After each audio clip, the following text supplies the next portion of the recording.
લેક્ચરમાં આપણે જોયું હતું કે વાસ્કો દ ગામા પોર્ટુગલ કેવી રીતે ભારત આવ્યો, કેવી રીતે વેપાર કરવાની પરવાનગી તેણે રાજા ઝામોરીન પાસેથી લીધી અને એ પછી કેવી રીતે એણે કોઠી સ્થાપી, ધીમે ધીમે ગોવા જીતી લીધું અને ગોવા જીત્યા બાદ ધીમે ધીમે પોતાનો વેપાર આગળ વધારે છે અને કઈ રીતે એ પોતાનો પગ પેસારો કરે છે.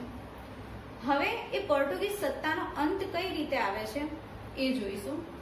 17મી સદીની શરૂઆતમાં પોર્ટુગીઝોનો જે વેપાર છે એ બંગાળ તરફ આગળ વધે છે. કઈ સદીમાં? 17મી સદીમાં. 17મી સદીમાં પોર્ટુગીઝોનો જે વેપાર છે એ બંગાળ તરફ આગળ વધે છે. જ્યારે એનો વેપાર બંગાળ તરફ આગળ વધે છે ત્યારે દિલ્હીની ગાદી પર મુગલ બાદશાહ શાહજહાં હોય છે. યાદ રાખજો, જ્યારે તેનો વેપાર બંગાળ તરફ આગળ વધે છે ત્યારે દિલ્હીની ગાદી ઉપર કોણ હોય છે?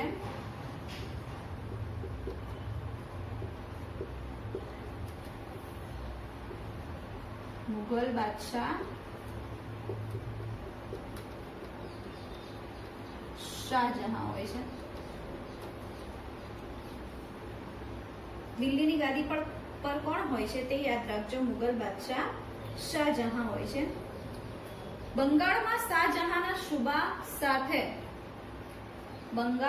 શાહજહાંના સુબા સાથે પોર્ટુગીઝોનો વ્યવહાર સારો હોતો નથી. પોર્ટુગીઝોનું વર્તન એમની જોડે સારું હોતું નથી. એટલે શાહજહાંના જે સુબા હોય છે નિમેલા, એ સુબા શાહજહાંને પોર્ટુગીઝોના વર્તન સામે ફરિયાદ કરે છે કે એમનું વર્તન સારું નથી. એમના વર્તન સામે ફરિયાદ કરે છે એટલા માટે શાહજહાં પોર્ટુગીઝોની જેટલી પણ કોઠીઓ હોય છે એ કોઠી તોડી નાખવાનો હુકમ આપે છે. એમના જેટલા વહાણો હોય છે એ વહાણો સળગાવી દેવાનો હુકમ આપે છે. વર્તન સામે 2 માર્ક્સમાં આ પ્રશ્ન પૂછાય છે કે ખાસ ધ્યાન રાખજો કે પોર્ટુગીઝ સત્તાનો અંત કેવી રીતે આવ્યો. તો પોર્ટુગીઝ સત્તાનો અંત કેવી રીતે આવે છે અહીંયા ખાસ ધ્યાન આપજો. મુગલ બાદશાહ શાહજહાંને કોણ ફરિયાદ કરે છે? શાહજહાંનો જે સુબો હોય છે એ પોર્ટુગીઝોના વર્તન સામે ફરિયાદ કરે છે અને એ ફરિયાદને લઈ અને શાહજહાં પોર્ટુગીઝોની જે કોઠીઓ છે એ કોઠીઓ તોડી નાખવાનો હુકમ આપે છે અને એમના જેટલા વહાણો છે એ વહાણો સળગાવી દેવાનો હુકમ આપે છે. એ વખતે હુગલીમાં પણ એમની એક કોઠી હોય છે. કઈ જગ્યાએ? હુગલીમાં. હુગલીની કોઠી તોડી નાખે છે અને ત્યાં જેટલા પણ વહાણો હોય છે એ વહાણો સળગાવી દે છે. આ ઘટના ઘટ્યા પછી પોર્ટુગીઝ સત્તાનો અંત આવે છે. ધ્યાન રાખજો, પોર્ટુગીઝ સત્તાનો અંત કઈ રીતે આવે છે. બંગાળ તરફ જ્યારે એનો વેપાર આગળ વધે છે ત્યારે પોર્ટુગીઝોના વર્તન સામે શાહજહાંનો સુબો શાહજહાંને ફરિયાદ કરે છે. એ ફરિયાદને લઈ અને શાહજહાં એ લોકોની જે કોઠીઓ હોય છે, એમના જેટલા વહાણો હોય છે, કોઠી તોડી નાખવાનો અને વહાણો સળગાવી નાખવાનો હુકમ આપે છે અને ત્યારબાદ આવી રીતે પોર્ટુગીઝ સત્તાનો અંત આવે છે. પરંતુ પોર્ટુગીઝોની સત્તા ફક્ત દીવ દમણ અને ગોવા પૂરતી મર્યાદિત રહેશે. બધી જ જગ્યાએથી એમની સત્તા પૂરી થઈ જતી નથી. આગળ પણ તમને વાત કરી હતી કે ગોવા તો એ છેલ્લે છોડતા જ નથી, કારણ કે ગોવાને એ લોકો પોતાના સામ્રાજ્યનું પ્રતીક માનતા હોય છે. એટલા માટે એ ગોવાને છોડવા તૈયાર હોતા નથી. પોર્ટુગીઝ સત્તાનો અંત ભારતમાં દરેક જગ્યાએથી આવી ગયા પછી પણ હજુ ગોવા, દીવ અને દમણ આ જગ્યાએ તો પોતાની સત્તા રહે છે જ. અહીંયાથી જતી રહે છે, અહીંયાથી જતી રહે છે, પરંતુ છેલ્લે ગોવા એ છોડતા નથી. આ વાત ખાસ ધ્યાન રાખજો.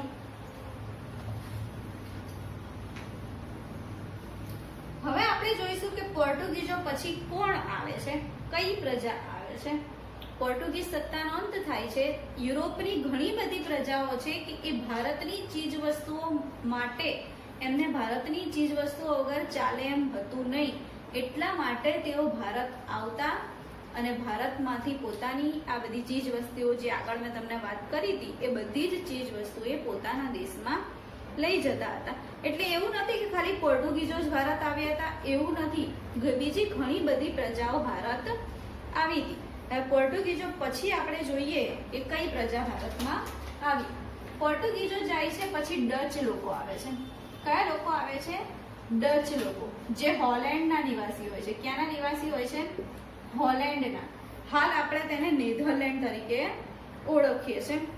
એટલે પોર્ટુગીઝોના આગમન પછીના 100 વર્ષમાં એ લોકો આવી ગયા. એના પછીના 100 વર્ષમાં હોલેન્ડના રહેવાસી ડચ લોકો ભારતમાં વેપાર કરવા માટે આવે છે.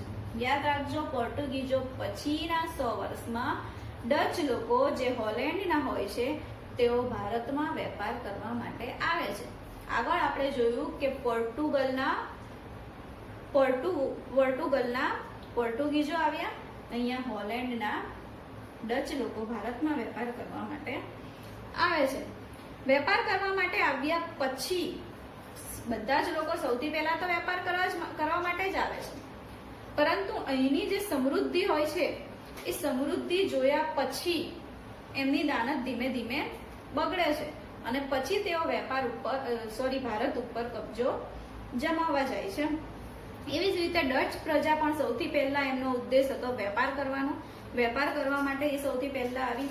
સૌ પ્રથમ પુલિકટ અને મદ્રાસ, જેને અત્યારે હાલ આપણે ચેન્નઈ તરીકે ઓળખીએ છીએ, ત્યાં એ પોતાની કોઠી સ્થાપે છે. ડચ લોકો ક્યાં પોતાની કોઠી સ્થાપે છે? પુલિકટ અને મદ્રાસમાં પોતાની કોઠીઓ સ્થાપે છે. જ્યારે ડચ લોકો હોય છે એ જ સમયે અંગ્રેજો ભારત આવે છે. ખાસ કરીને આપણે પોર્ટુગીઝો અને અંગ્રેજો વિશે માહિતી વધારે ધ્યાન આપવાનું છે. જ્યારે ડચ લોકો હાજર હોય છે, એમની હાજરીમાં જ કયા લોકો આવે છે વેપાર કરવા માટે? અંગ્રેજો આવે છે. અંગ્રેજોની સામે આ ડચ લોકો જે છે એ ટકી શકતા નથી. અંગ્રેજો સામે ડચ લોકો ટકી શકતા નથી. એટલા માટે એમની હરીફાઈમાં એ ટકી ન શકવાને કારણે ડચ પ્રજાનો પણ અહીંયા અંત આવે છે. આપણે જોયું કે કેવી રીતે પોર્ટુગીઝ પ્રજાનો અંત આવ્યો અને કેવી રીતે ડચ પ્રજાનો અંત આવ્યો. હવે એના પછીની પ્રજા વિશે આપણે જોઈશું, અંગ્રેજો વિશે. ભારત પર અંગ્રેજોની નજર.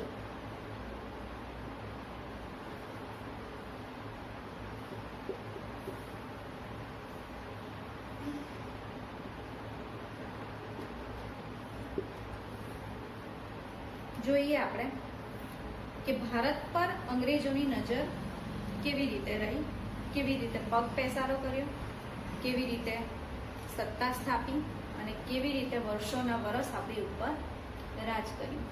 આપણે જોયું કે અલગ અલગ પ્રજાઓ આવી ગઈ ભારતમાં. પહેલા પોર્ટુગીઝો આવ્યા, પછી ડચ લોકો આવ્યા, પછી અંગ્રેજો આવ્યા, પછી ફ્રેન્ચો આવ્યા. અલગ અલગ પ્રજા આવી, પરંતુ ડચ અને ફ્રેન્ચો જેવી જે પ્રજા છે એ ભારતમાં લાંબા સમય સુધી ટકી શકી નહીં. પણ અંગ્રેજો જે છે એ ભારતમાં લાંબા સમય સુધી ટકી ગયા. આ જેટલી પણ પ્રજાઓ આવી ગઈ એ આવી હતી તો સૌથી પહેલા વેપાર કરવાના બહાને.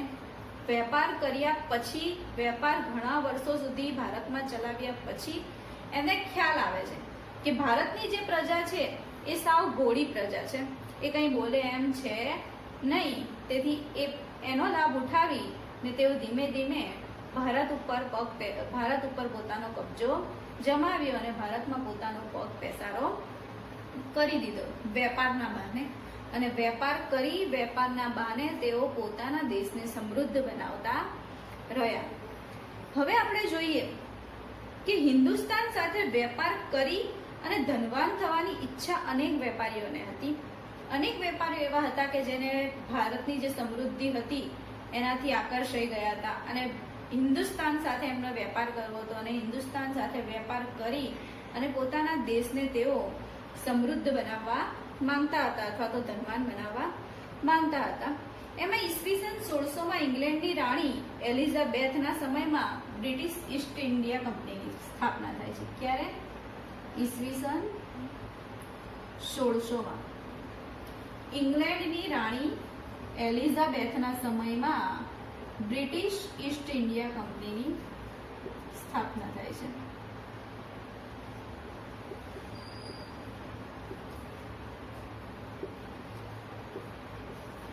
અથવા તો ખાલી ઈસ્ટ ઇન્ડિયા યાદ રાખશો તો પણ ચાલશે. આ ઈસ્ટ ઇન્ડિયા કંપનીની સ્થાપના બાદ ઈસવીસન 1608માં પહેલું અંગ્રેજી વહાણ હિન્દુસ્તાનના સુરત બંદરે પહોંચે છે. બ્રિટિશ ઈસ્ટ ઇન્ડિયા કંપનીની સ્થાપના બાદ સૌથી પહેલા 1600માં ઈસ્ટ ઇન્ડિયા કંપનીની સ્થાપના 1600માં ઈસ્ટ ઇન્ડિયા કંપનીની સ્થાપના થાય છે અને એ પછી ઈસવીસન 1608માં અંગ્રેજોનું સૌથી પહેલું વહાણ હિન્દુસ્તાનના કયા બંદરે આવે છે? સુરત બંદરે આવે છે. કઈ જગ્યાએ આવે છે? સુરત બંદરે આવે છે. એ વખતે જ્યારે અંગ્રેજોનું પહેલું વહાણ સુરત બંદરે આવે છે ત્યારે ત્યાંનો રાજા જહાંગીર હોય છે. રાજા કોણ હોય છે? જહાંગીર. એટલે હિન્દુસ્તાનની ધરતી ઉપર સૌ પ્રથમ જ્યારે અંગ્રેજોનું વહાણ આવે છે ત્યારે હોકિન્સ એ વહાણનો કપ્તાન હોય છે. શું હોય છે? હોકિન્સ એ વહાણનો કપ્તાન હોય છે. એટલે એવું પૂછાય કે ભારતની અથવા તો હિન્દુસ્તાનની ધરતી ઉપર સૌ પ્રથમ પગ મૂકનાર અંગ્રેજ કોણ હતા? તો એ કોણ આવશે? હોકિન્સ આવશે. હોકિન્સ આવે છે. એ વખતે રાજા કોણ હોય છે? જહાંગીર હોય છે. અને એ હોકિન્સ જહાંગીર પાસેથી વેપાર કરવાનો પરવાનો મેળવે છે, પરંતુ હોકિન્સને વેપાર કરવાનો પરવાનો મળતો નથી. એટલે વેપાર કરવાની પરવાનગી મળતી નથી. ત્યારબાદ સર ટોમસ રો આવે છે. યાદ રાખજો, સૌથી પહેલા કોણ આવે છે? હોકિન્સ. જે વહાણ આવે છે સુરત બંદરે, એ સુરત બંદરે જે વહાણ આવે છે એનો જે કપ્તાન હોય છે, કપ્તાન કોણ હોય છે? હોકિન્સ. એ સૌ પ્રથમ આવે છે અને જહાંગીર પાસેથી વેપાર કરવાનો પરવાનો મેળવે છે, પરંતુ એને પરવાનો મળતો નથી. એ પછી કોણ આવે છે? સર ટોમસ રો આવે છે.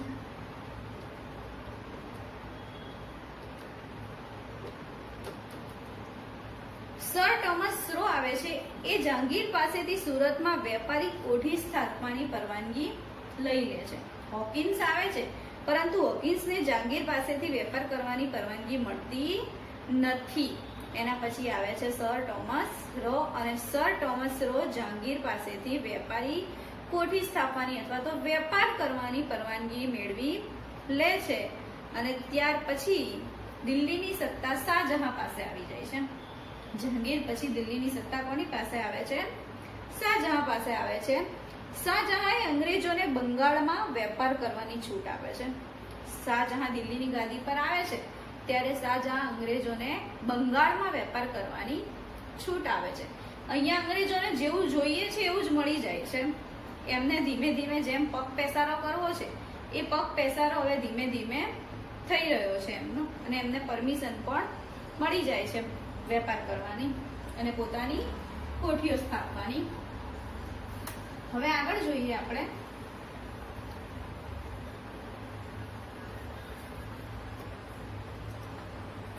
અંગ્રેજો પછી કોણ આવે છે? અંગ્રેજો પછી ફ્રેન્ચો આવે છે. ખાસ યાદ રાખજો, સૌપ્રથમ પોર્ટુગીઝો પછી ડચ લોકો, ડચ પછી અંગ્રેજો, અંગ્રેજો પછી ફ્રેન્ચો. આગળ પણ તમને કીધું કે ફ્રેન્ચો છે, ડચ લોકો છે, એ વધારે સમય ટકી શકતા નથી. અંગ્રેજો સામે એ લોકો ટકી શકતા નથી. અંગ્રેજોની હરીફાઈમાં ટકી ન શકવાને કારણે એમની સત્તાનો શું થાય છે? અંત આવે છે. જેવી રીતે 1600માં બ્રિટિશ ઈસ્ટ ઇન્ડિયા કંપનીની સ્થાપના થઈ, એવી જ રીતે 1664માં ફ્રેન્ચ ઈસ્ટ ઇન્ડિયા કંપનીની સ્થાપના થાય છે.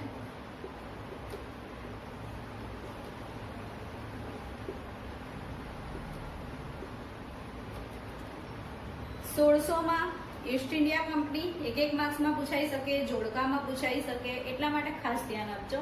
1600માં ઈસ્ટ ઇન્ડિયા કંપનીની સ્થાપના થાય છે અને 1664માં ફ્રેન્ચ ઈસ્ટ ઇન્ડિયા કંપનીની સ્થાપના થાય છે. તેમણે સુરત અને પોંડિચેરીમાં કોઠીઓ સ્થાપ્યા છે. ફ્રેન્ચો જે છે એ સુરત અને પોંડિચેરીમાં પોતાની કોઠીઓ સ્થાપે છે. એ વખતે ફ્રેન્ચ કંપનીનો જે વડો છે, આ જે ફ્રેન્ચ ઈસ્ટ ઇન્ડિયા કંપનીની સ્થાપના થાય છે, તો એ ફ્રેન્ચ કંપનીનો જે વડો છે એ વડાનું નામ છે દુપ્લે. આ પણ એક માર્ક્સમાં પૂછાય એવો છે. એ વડાનું નામ શું છે? દુપ્લે છે. જેને ભારતમાં યુરોપિયન સત્તા વિસ્તાર કરવાની ઈચ્છા હતી. આ દુપ્લેની ઈચ્છા શું હતી? કે ભારતમાં યુરોપિયન સત્તાનો વિસ્તાર કરવાની ઈચ્છા હતી. યુરોપિયન પ્રજામાં અંગ્રેજો અને ફ્રેન્ચોની બે કંપનીઓ ભેગી થઈ. આપણે જોયું કે યુરોપિયન પ્રજામાં ફ્રેન્ચ ઈસ્ટ ઇન્ડિયા કંપની અને East India company, British East India company, બે કંપનીઓ ભેગી થાય છે અહીંયા. હવે વેપારની હરીફાઈમાં આ બે કંપનીઓ સામસામે છે. આ બે કંપનીઓ હરીફાઈમાં છે એટલા માટે ફ્રેન્ચ ઈસ્ટ ઇન્ડિયા કંપની જે છે એ બ્રિટિશ ઈસ્ટ ઇન્ડિયા કંપનીની સામે ટકી રહેતી નથી.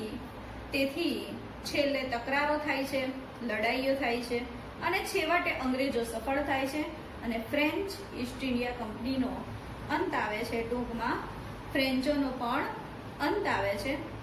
છેવટે પોંડિચેરી, માહે, ચંદ્રનગર, થાણા એ જે વેપારી મથકો છે એ વેપારી મથકો ફ્રેન્ચો પાસે રહે છે. ભારતમાં દરેક જગ્યાએ એમનો કબજો હોતો નથી. ખાલી અને ખાલી પોંડિચેરી, માહે, ચંદ્રનગર અને થાણામાં જ પોતાનો કબજો રહે છે. એ સિવાયના બીજા સ્થળો પર અંગ્રેજો ધીમે ધીમે પોતાની સત્તા જમાવે છે.